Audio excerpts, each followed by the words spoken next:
What's going on, guys? It's Lone Courier here, and I am here to talk to you guys today about the Gears of War 4 beta.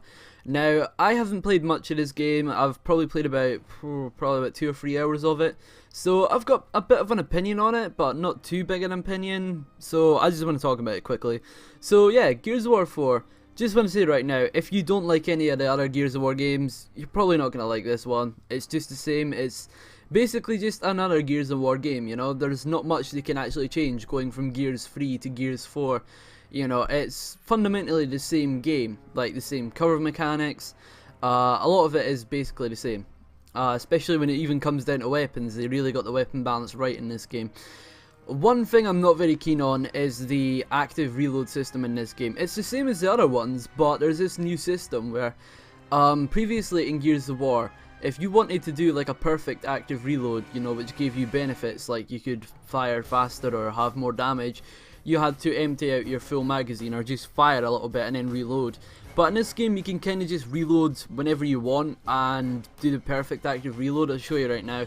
And that kind of ruins the balance of things a little bit, especially at the start of matches when someone runs. Because there's certain maps like, I'd say Harbour and Dam definitely are bad for it, you know? Because basically at the start of the game, you know, they're asymmetrical maps basically. So someone will basically just do the perfect active reload at the start of the match, run into the middle of the map, and then, you know, it's the first fight over whatever power weapons in the middle of the map. It always quite tense, and it always was like that in Gears of War, but in this game it kind of gets a little bit more unfair because, you know, you could be not active reloaded and someone runs up behind you and shoots you and kills you in one shot with the shotgun, and you end up raging quite a lot. I have, personally. I was sitting there fucking screaming at my monitor, I should have fucking killed him. You know, it gets bullshit at times, but honestly, it's still a good game despite that. One thing I just really want to say is the Coalition have done such a good job with this game, you know.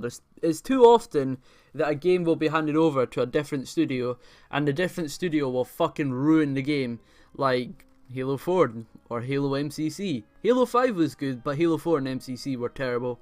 You know how those were made by 343 instead of Bungie. But the Coalition have done a really fucking good job, and you could say it's probably because a lot of people that worked on Gears of War before are working on this game, but this is a really, really good Gears of War game, honestly. I've played every single one of them, and I think this is a really fucking good game, honestly.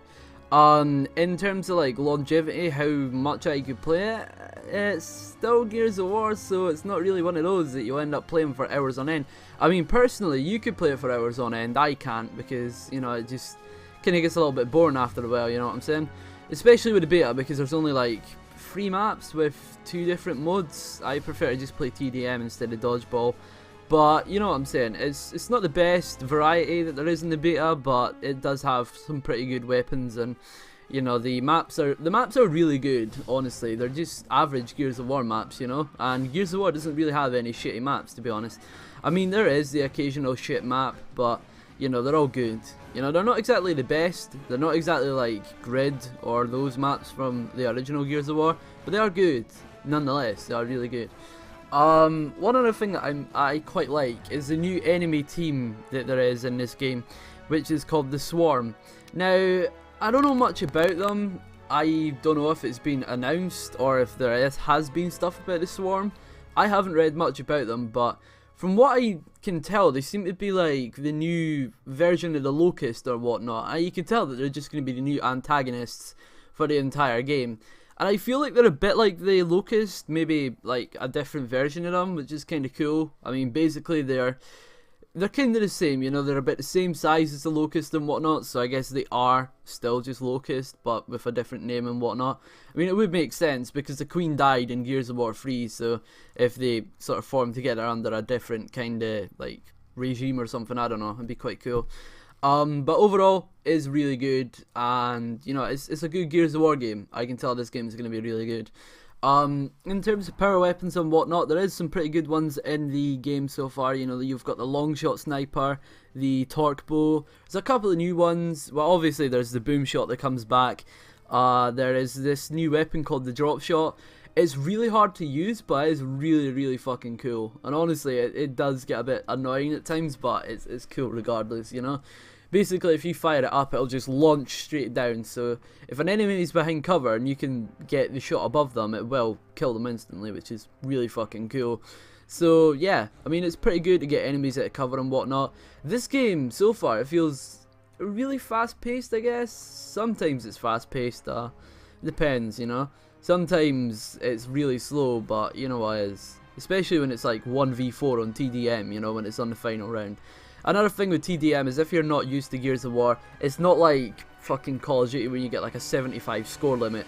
Basically, I think you only get 15 respawns, and then you get your final life. So it could be 1v4 at the end of the game, almost like S&D, which does get fucking tense. Like, that is really tense. But I really do like TDM so far, and the maps are good. The game feels good, guns feel good. Obviously it's Gears of War, the guns have got to feel pretty good, you know. But yeah, Coalition have done a really good job with this.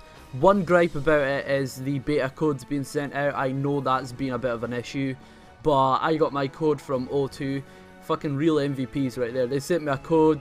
That was fucking awesome, you know. But Gears of War, it has got a bit of a learning curve if you're not used to it, because, you know, for the first half hour or so that I played this game, I was getting shit all over. And I have no fucking shame to admit, I was going fucking negative in every single game I played at the start when I played it. Sometimes I wouldn't even get a kill, and I'd be going like 0-7 because I was just that bad at the game. So far I've noticed, I don't know if it's just me being bad at the game, or if there is a shit ton of sweaty little tryhards in this game, but, you know, it definitely does take a bit more skill than the previous games required. I mean, because you do end up running into partied up players quite a bit, which is a bit frustrating, you know. But I do like what they've done with the game so far. Feels really good, and it really feels like it's going to be a good Gears of War game overall. So yeah, hope you guys have enjoyed the video. It's been a Lone Courier, and I'll see you guys in the next one. If you enjoyed the video, be sure to leave a like and subscribe. And yeah, I'll see you guys in the next one. Peace.